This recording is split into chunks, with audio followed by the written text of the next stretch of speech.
Olá, amigo. Seja bem-vindo. Eu sou o professor Moreno e você está ouvindo o Noites Gregas, este podcast dedicado aos mitos e às narrativas que herdamos do mundo antigo. Olá, ouvinte! O meu nome é Felipe Speck e hoje nós chegamos ao episódio 69 do Noites Gregas. Seguimos na saga de Troia e agora a gente vai mergulhar no canto 14, que é um canto que narra o momento notável da Ilíada, uma das cenas mais famosas, que é quando Hera seduz Zeus no Monte Ida.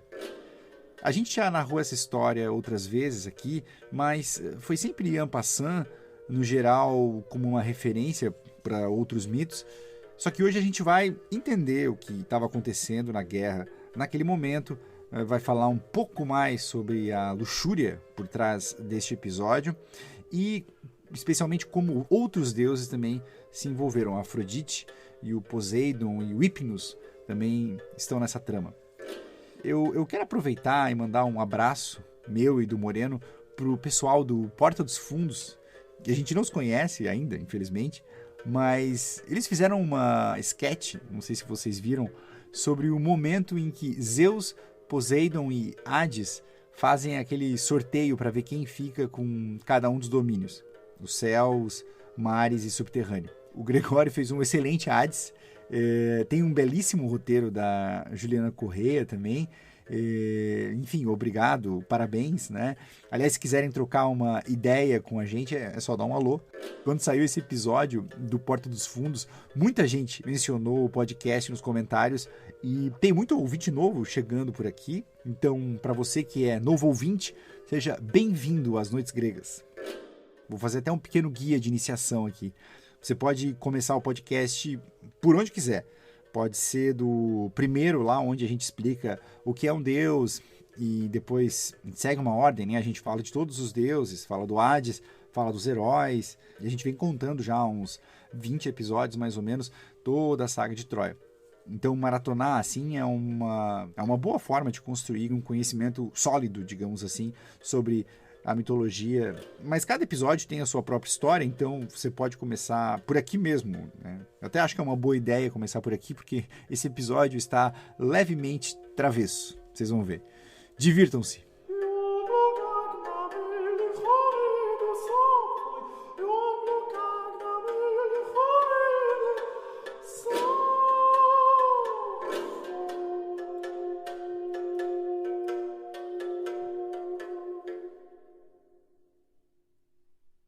Depois que Patroclo volta para sua tenda para relatar a Aquiles o estado do ferimento de Macaon, Nestor resolve então deslocar-se até o portão do muro, onde o combate é mais aceso.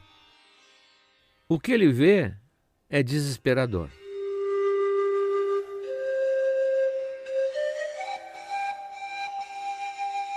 Os troianos aproveitaram a vantagem de que os principais guerreiros gregos estavam feridos e lançaram uma ofensiva matadora, ultrapassando o muro e chegando agora a tocar os próprios navios. Para surpresa de Nestor, aparecem mancando, arrastando as pernas, segurando os curativos dos ferimentos, comparecem naquele exato momento os três principais que tinham sido feridos. Vem Diomedes, vem Ulisses e vem Agamemnon.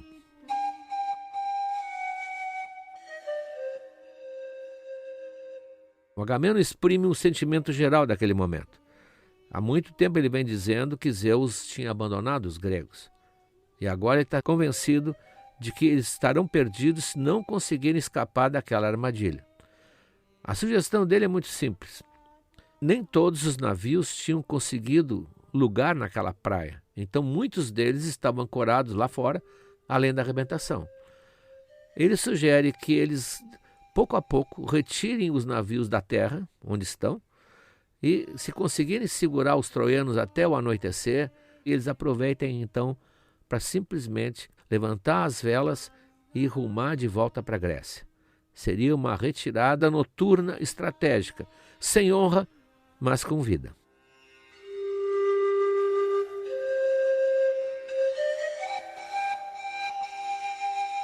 Quem reage mais veementemente contra isso é Ulisses. Ulisses lembra que todas as profecias dizem que Troia vai cair. E que se eles segurarem mais um pouco, acontecerá o que o destino já previu. E que ele acha essa proposta do Agamenon indigna de um chefe, para ser o chefe geral dos exércitos. Ele não concorda. Ele quer que todos voltem para a linha de frente. É o momento, não adianta esmorecer. O Nestor, claro que o Nestor com bom senso, diz, olha, vocês estão feridos. Ferido não pode combater. Não tem como voltar. E o Diomedes, que também não quer desistir, ele faz uma sugestão salomônica. Ele diz, não, mas a nossa presença é importante. O que eu sugiro é que nós, mesmo feridos, voltemos ao campo para apoiar os soldados.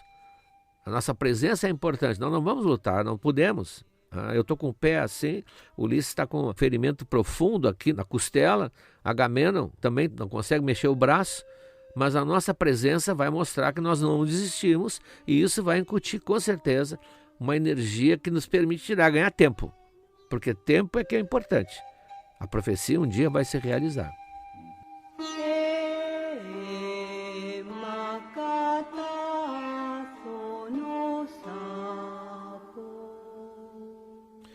Mas há um Deus que está acompanhando toda essa situação, que é Poseidon, que é um inimigo jurado de Troia. E ele, seguindo a ordem de Zeus, ele não está intervindo. Mas como aquele torcedor que sente injustiçado, o seu time não aguenta e pula o alambrado, Poseidon resolve mandar as favas às ordens de Zeus, que é um irmão dele. Ele respeita, mas nasceu junto com ele e não tem toda essa força, resolve transgredir o mandamento de Zeus e desce até o acampamento grego. Mas não desce como Poseidon. Ele, como sempre, os deuses se disfarçam para visitar os humanos. E ele desce na aparência de um velho que se aproxima do Agamenon e diz que seria ótimo ir com toda a força agora contra os troianos e tentar fazê-los recuarem até as muralhas de Troia, porque ele sabe com certeza que eles vão cair. O que é de Troia está guardado. Não é para desistir agora, eu sei. E dito isso, até agora com aparência humana, ele emite um grito de guerra estrondoso, com a força de 10.000 gargantas ao mesmo tempo. E todos que estão no campo de combate, os que atacam e os que defendem, sentem que há um Deus presente.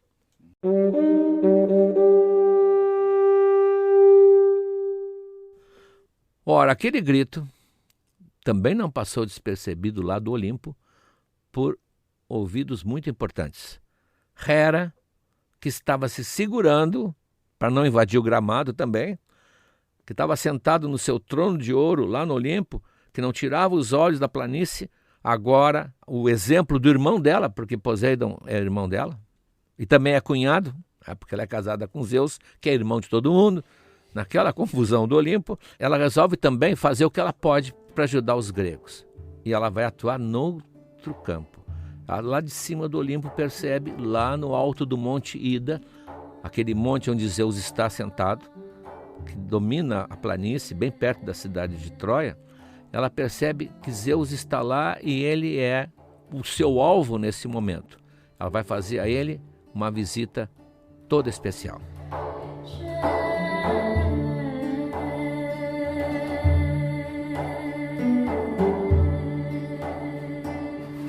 A cena que nós vamos ver é uma das cenas mais curiosas e interessantes da Ilíada. Porque em vez da guerra se travar no campo de combate, a guerra vai se travar naquele outro campo de combate, que é a cama dos casais.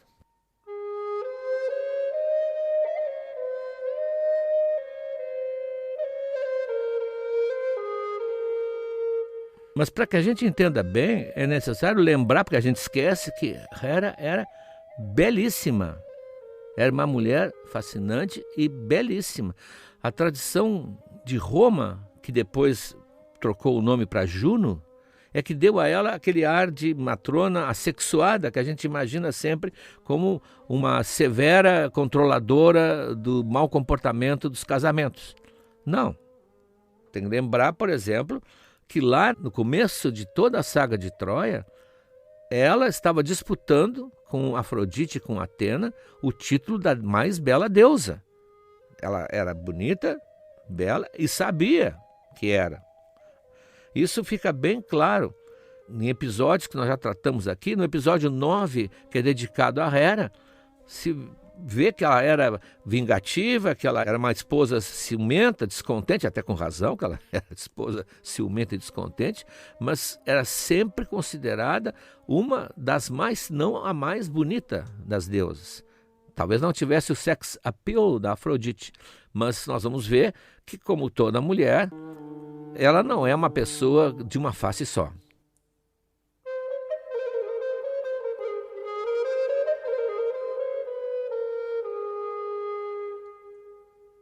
Não é uma interpretação nossa, o próprio Homero deixa muito claro que ele é uma mulher fascinante e desejável.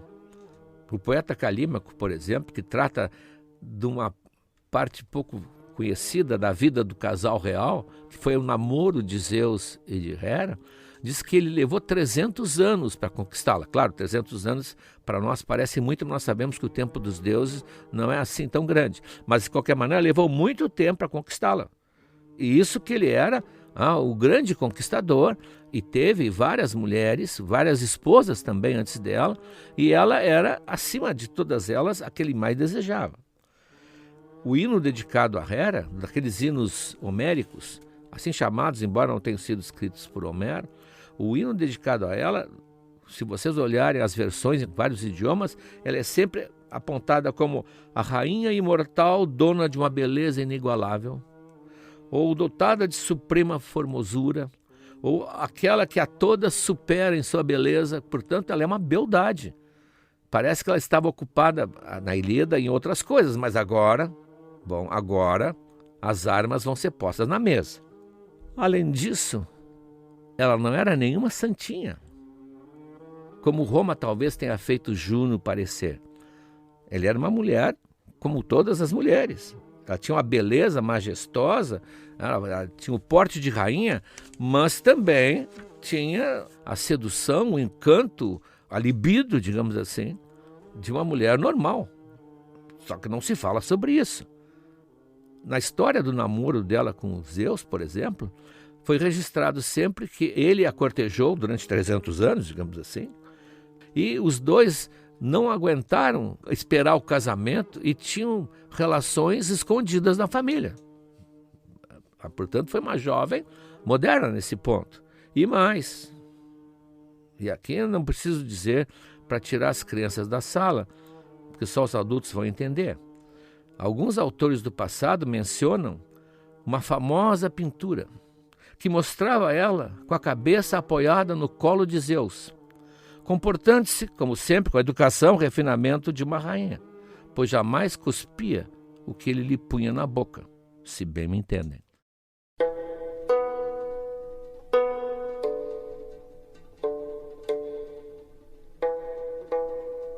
Pois então Hera, vendo que Poseidon tinha tomado coragem e derrubado a cerca do campo, resolveu também fazer sua parte.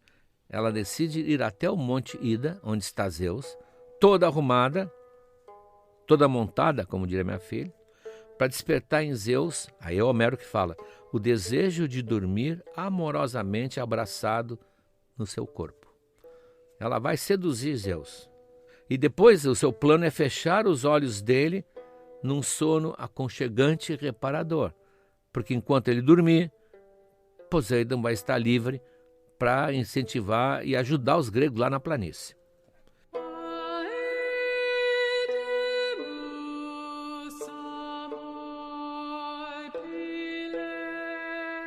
Essa passagem que eu vou descrever agora é uma belíssima passagem em termos de ficção, porque, vejam, os deuses não existiam, foram criados pela mitologia, mas Homero, como nós já falamos várias vezes, é que deu voz, deu forma, deu corpo para eles. Não há mitologia que descreva assim a vida íntima dos deuses como a grega, o que a torna tão mais fascinante, porque a gente enxerga nela o que a gente vê na nossa própria vida. Então, essa passagem é comentada por mulheres, porque o homem observa sempre a mulher como o outro, Agora, a mulher sabe enxergar outra mulher exatamente e compreendê-la. Então, o que Homero descreve são exatamente os passos que Hera fez. Eu peço para nossos ouvintes prestarem atenção para ver se há algo diferente do que hoje se faz. Ela se dirige primeiro para o seu toucador. Ela tem um toucador dela, privado. Quem construiu foi o filho dela, o Hefesto, né, que é o artífice do Olimpo. Os móveis todos, os objetos são todos feitos por ele, ainda mais da sua mãe. Nesse toucador, a pedido dela, o Hefesto tinha posto uma fechadura secreta. Só ela pode abrir, ninguém mais pode, nem Zeus. Ali é o seu mundo próprio, privado. Então ela entra, diz Homero, se fecha por dentro, com a sua fechadura secreta, e em seguida vai limpar o seu corpo das suas impurezas, e para isso usa ambrosia. Nós já apresentamos numa hora do oráculo, em algum lugar do nosso material, que a ambrosia, que não é o doce aquele, né, que a nossa avó faz, que a ambrosia é o alimento dos deuses, mas com propriedades mágicas. Ele é uma espécie assim de revitalizador, ele é um cosmético também, que preserva a vida da pele, de tal maneira que o próprio cadáver do Heitor, quando fica lá sem sepultar, ele é untado com ambrosia pelos deuses para que ele não apodreça. Então ela limpa a pele toda com ambrosia,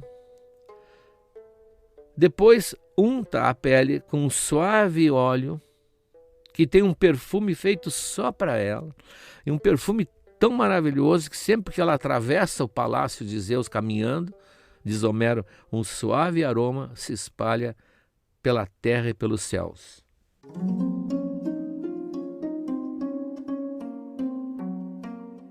Em seguida, a sequência é dela.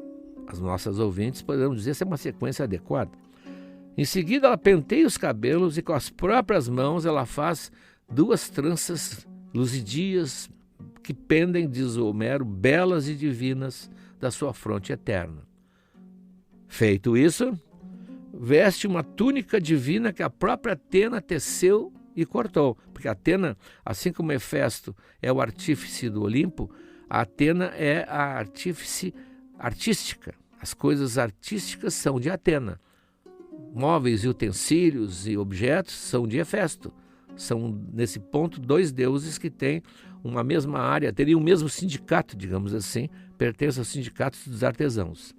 Então veste essa túnica que a Atena fez, teceu, cortou e cheia de bordados, ornamentos, que ela prende no pescoço com um broche de ouro. Chama-se isso vestir-se para matar. Está se vestindo para matar. Em torno dos quadris, um detalhe, né, não pode ser da cabeça do Homero apenas, ela põe um cinto de franjas para que acentue o movimento dos quadris quando ela se mover. Aquelas franjas se moverão dentro do ritmo. Nas orelhas furadas, isso o Homero especifica, portanto ela já tinha a orelha furada, ela coloca os seus belos brincos, são 3 pedras brilhantes da cor de amora, para realçar o seu rosto. E na cabeça, finalmente, ela coloca um véu belíssimo, novo, sem uso, que ela tinha guardado, imaculado como o sol.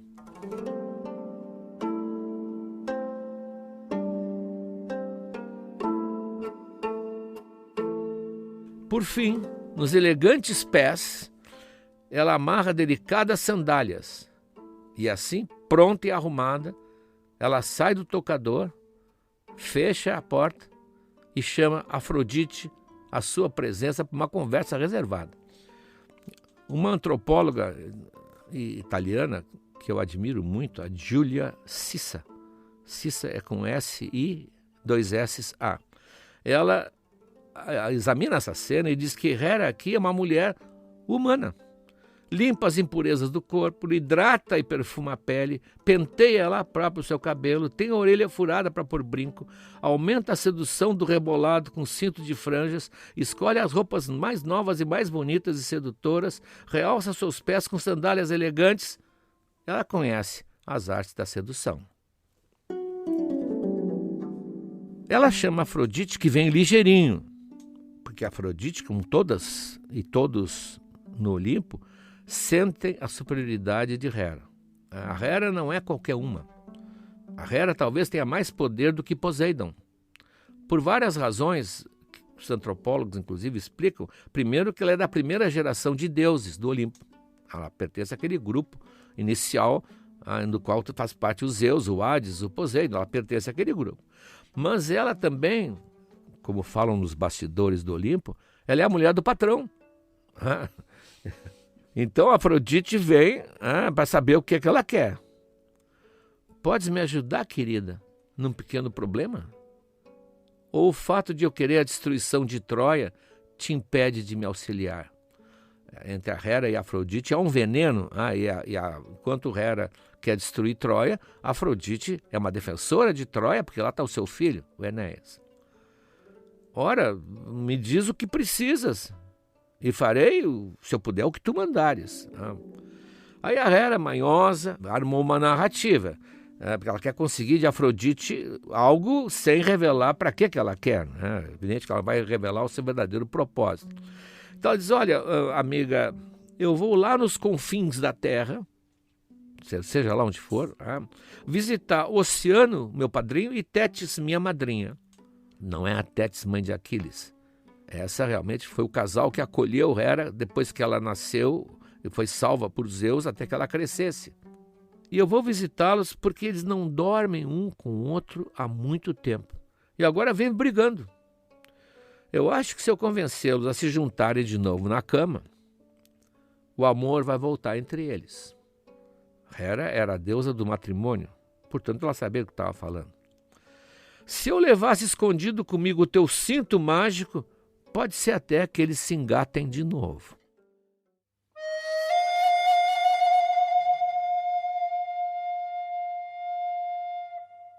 Esse cinto mágico, famoso, seria um dos acessórios, assim como os raios são os acessórios de Zeus, seria um dos acessórios típicos de Afrodite. Era um cinto, uma fita, imagine um cinto de tecido, que concentra a ternura, o desejo, a luxúria, os prazeres do sexo, tudo está nesse cinto, todas essas forças irresistíveis que até os filósofos sucumbem, e que espalhava ao seu redor esse sentimento de paixão, de amor, que dominava quem estivesse no raio de ação dele. Eu já mencionei isso lá quando falei de Afrodite, que ele deixa as pessoas que estão na sua área de influência enlouquecidas. E é isso que ela vai pedir para Afrodite. E essa desculpa é muito simples, né? Eu quero fazer a vida amorosa dos meus padrinhos voltar a funcionar. Claro que Afrodite não vai deixar de ajudar Hera nesse caso. A relação, é claro, entre as duas tinha ficado muito tensa depois que Afrodite venceu-a no concurso de beleza da maçã de ouro, aquela. Mas ela, Afrodite, não podia se negar a exercer uma função que era a dela. Ela era uma espécie de ministra. Se houvesse um ministério no Olimpo, o ministério do amor físico, da beleza, da sensualidade é dela. Portanto, é um pedido feito ao canal competente. A Hera está usando, evidentemente, a sua influência, o seu poder, mas está pedindo nada diferente do que os mortais pediam a Afrodite, que ajudassem as pessoas a se amarem. Então, ela tira debaixo da túnica, porque ela sempre está com esse cinto, ela tira debaixo da túnica o cinto, que é todo bordado com desenhos, e entrega, sorrindo para Hera. Toma, esse aqui é tiro e queda, amiga.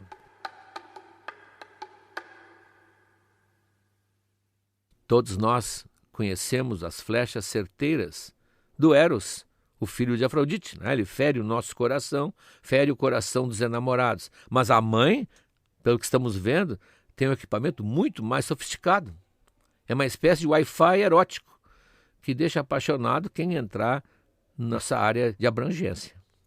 A Hera, então, sorrindo, agradece, veste o cinto por debaixo do manto e de um salto vai do Olimpo, não para o Monte Ida.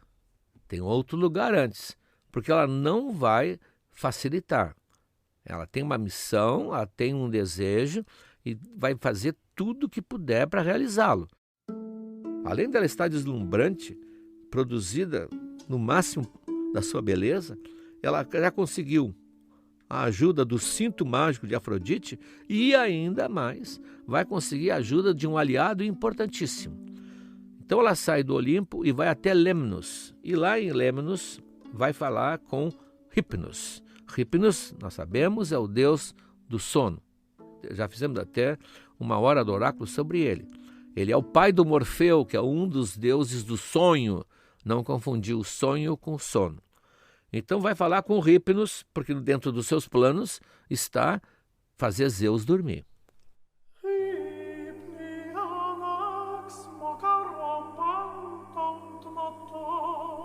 Ela se aproxima dele, que já fica de sobreaviso, né?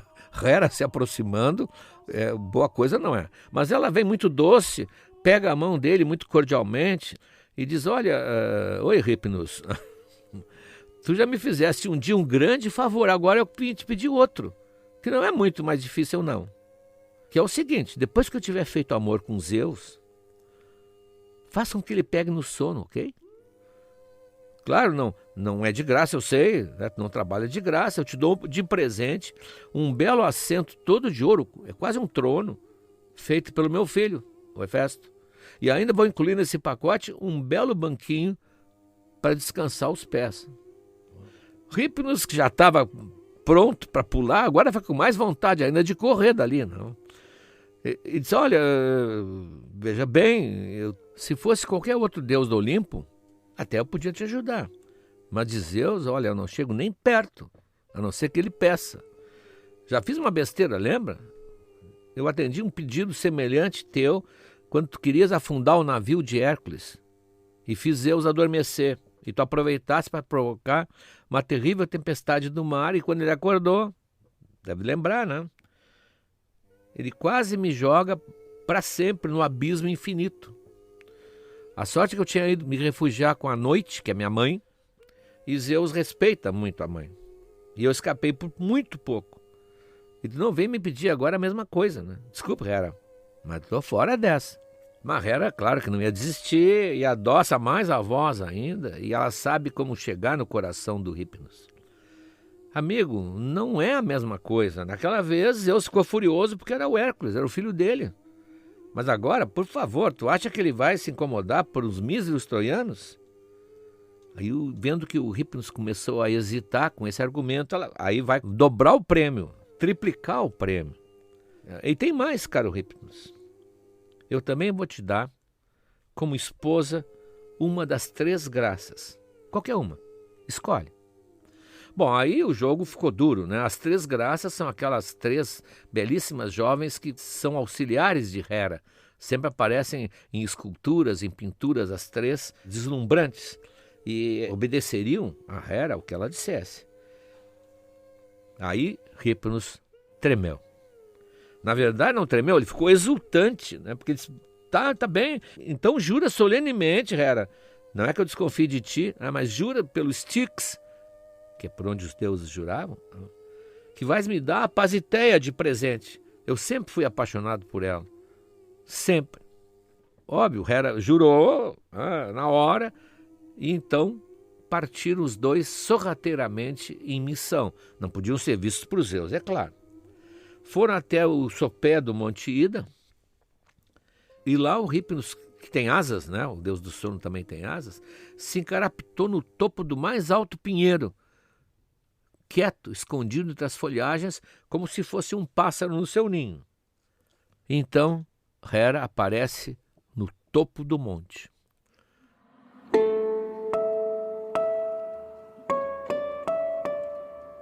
Ela percebeu imediatamente o olhar maravilhado de Zeus, que sentiu nele, diz Homero, crescer um amor avassalador, igual que ele tinha sentido pela primeira vez quando, escondido dos pais de Hera, os dois tinham ido para a cama. Hera, querida, o que te traz aqui? Sem teu carro? Sem teus cavalos? Deixei amarrados lá embaixo. Estão atrelados no carro lá. Estou indo lá nos confins da terra para visitar a Tétis e o oceano. Aí resolvi dar uma passada aqui para te dar um beijinho. Claro, se eu não te aviso, tu sempre fica preocupado com a minha demora. Zeus não está interessado em ouvir a explicação dela. Ele está com a cabeça em outro lugar. Hera, tu pode visitar o oceano outra hora, mas agora vamos nos entregar ao amor e ao prazer de nós dois. Nunca paixão tão forte me possuiu como agora por ti, nem por deusa, nem por mulher mortal alguma. Bom, nesse momento, alguns diriam que Zeus vai se atirar na fogueira. Outros dizem que não, que o que ele vai fazer é uma maneira de elogiá-la para perceber quão superior ela é às outras. As outras, de Zeus. Diz ele, nem mesmo quando estive apaixonado pela mulher de Íxon, com a qual gerei o Pírito, nem por Danae, de delicados tornozelos, filha de Acrísio, com a qual gerei Perseu, nem pela princesa Europa, com quem gerei Minos e Radamantes, e nem por Semele, com a qual gerei Dionisos, que trouxe a dádiva do vinho para a humanidade, e nem por Alcmena em Tebas, com a qual gerei meu corajoso filho Hércules, e também com Deméter e a bela Leto, e a Mnemosine, com quem gerei as musas, e tu mesma, e nunca senti com qualquer uma o desejo que sinto agora por ti. Se o podcast tivesse uma enquete, nós faríamos uma pergunta: o que ele vai receber com isso? Zeus fez bem ou descansa em paz no seu túmulo? Qualquer que tenha sido o pensamento de Hera, ela era superior o suficiente, primeiro porque ela sabia de tudo isso, isso já estava na ficha suja de Zeus. Segundo, porque ela, de certa maneira, foi elogiada. Mas terceiro e principal, porque ela pouco ligava para isso, o que ela queria é seguir o seu plano de destruir Troia. Nesse momento ela era uma mulher obstinada. Depois talvez ela viesse a perguntar, escuta Zeus, aquele dia... Bom, e aí a história ia ser outra. Mas ela percebeu que o marido já estava fisgado. Esse peixe não me escapa. Mas um pouco de resistência também não faz mal. Mas do que está falando, marido? Queres que a gente se deite aqui, no cume do Monte Ida, onde algum estranho poderá nos ver? E lá em cima, queres que os deuses todos nos vejam, transando aqui para contar para os outros? Posso imaginar o escândalo que ia ser. E o falatório. Eu nunca mais poderia frequentar as festas do Olimpo. Sim, eu estaria queimada no clube, como se diz. Mas, olha, se tu queres tanto assim, lá em cima no Olimpo tem um quarto discreto que o nosso filho Hefesto mobiliou para mim. E com portas bem fechadas. Vamos lá, que lá eu te dou o que quiseres. Mas eu não quero esperar, né? Ele é o senhor do raio, da chuva, do trovão, e tem uma solução muito mais simples, que já foi usada até em outras histórias dele com outras mulheres.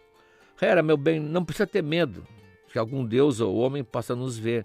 Eu vou nos envolver numa nuvem tão densa, tão espessa, que nem os raios do sol conseguem atravessar. E ele faz aquela famosa nuvenzinha que já apareceu na história da Io, que exatamente desperta as suspeitas de Hera quando vê lá de cima, no céu azul da Grécia, num dia luminoso, aquela nuvem pairando em cima de um bosquezinho suspeito.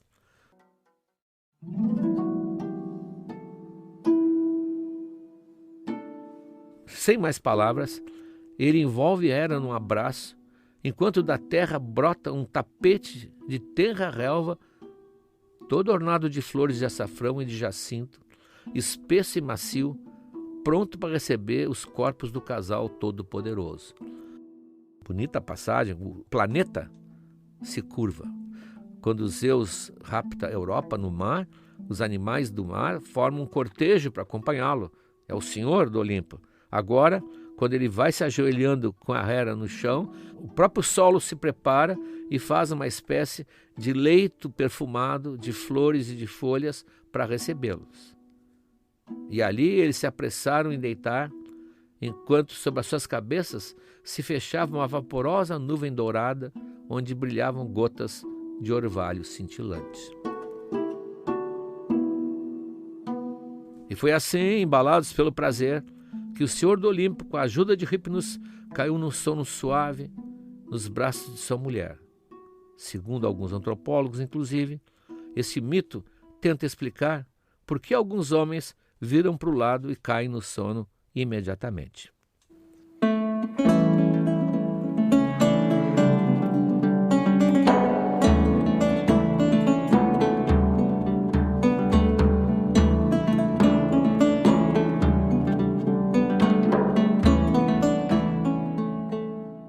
Bom, assim que percebeu que os dois estavam ferrados no sono, Hypnos, que estava escondido lá, vai cumprir a segunda parte do seu compromisso. Voou até a praia onde estavam os navios e levou o recado de Hera a Poseidon. Agora, Poseidon, liberou geral. Pode ajudar os gregos à vontade. Manda bala. Aproveita que Zeus está entregue a um doce soninho nos braços de sua mulher.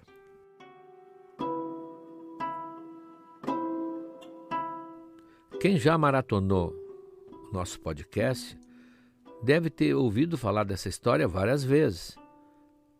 Quando falamos de Zeus, quando falamos de Hera, quando falamos dos dois juntos, quando falamos de Hypnos, em todos esses momentos houve menção a esse acontecimento no alto do Monte Ida. Mas ele entrou hoje na sua forma completa, detalhada, porque nós estamos nesse momento, se vocês lembram, seguindo o roteiro de Homero da Ilíada. E não poderíamos deixar esse canto, que é o famoso canto 14, em branco, só porque tínhamos feito menções anteriores a ele. Agora vocês tiveram organizadamente o conteúdo de Homero, do talvez mais interessante canto dos 24 que a Ilíada tem. O que Zeus vai fazer quando acordar, as reações que ele vai ter, isso veremos no próximo episódio. No material exclusivo, já disponível no site noitesgregas.com.br, para os nossos apoiadores, tem, primeiro, mais um trecho do livro Troia, do professor Moreno. Aliás, os apoiadores já devem ter boa parte do livro, do material exclusivo em mãos, né? Tá aí mais um bom motivo para você apoiar o podcast. Outro texto, uma experiência bem interessante que a gente repete aqui hoje. Nós colocamos 3 versões do mesmo trecho da Ilíada, 3 traduções distintas sobre essa cena de Hera seduzindo Zeus. Uma do Haroldo de Campos, tradutor, né, antigo da Ilíada. Outra do Frederico Lourenço, nosso tradutor predileto. Ambos traduzem em verso, em português. E a terceira é uma tradução do Paul Mazon, a gente falou sobre ele no episódio passado, no anterior, eu não lembro, que é uma tradução em prosa, uma tradução que a gente fez do francês para o português. Daí. Eu já falei isso aqui, né? Como a Ilíada fica ainda mais acessível e saborosa quando se tira o caráter erudito das traduções. Bom, o próprio episódio é uma prova disso, né? Aqui, oral e mais informal, fica bastante saboroso. Tem também um texto do Richard Janko, que é um dos grandes comentaristas contemporâneos de Homero, e fala dessa cena também. Ele comenta, né, que essa cena foi considerada censurável por pensadores como Xenófanes e Platão. Eles achavam anedótica demais, não digna de um deus. Mas o Janko, ele mostra que é justamente daí, desse deslocamento da literatura épica, que vem o brilhantismo desse canto. Tem também representações de vários quadros importantes, mas aqui eu quero aproveitar e mencionar que a gente já contou toda a saga de Troia lá no curso Mitologia na Arte. É um curso disponível para os nossos apoiadores. Lá o professor Moreno narra esse trecho, mostrando várias imagens que retrataram, porque esse é um mito extremamente prolífico para os pintores. Então eu convido você a apoiar o podcast, acessar todo esse conteúdo exclusivo e, assim, mais importante, eu lembro a vocês que é com este apoio que a gente consegue manter esse projeto no ar. Um abraço e até o próximo episódio.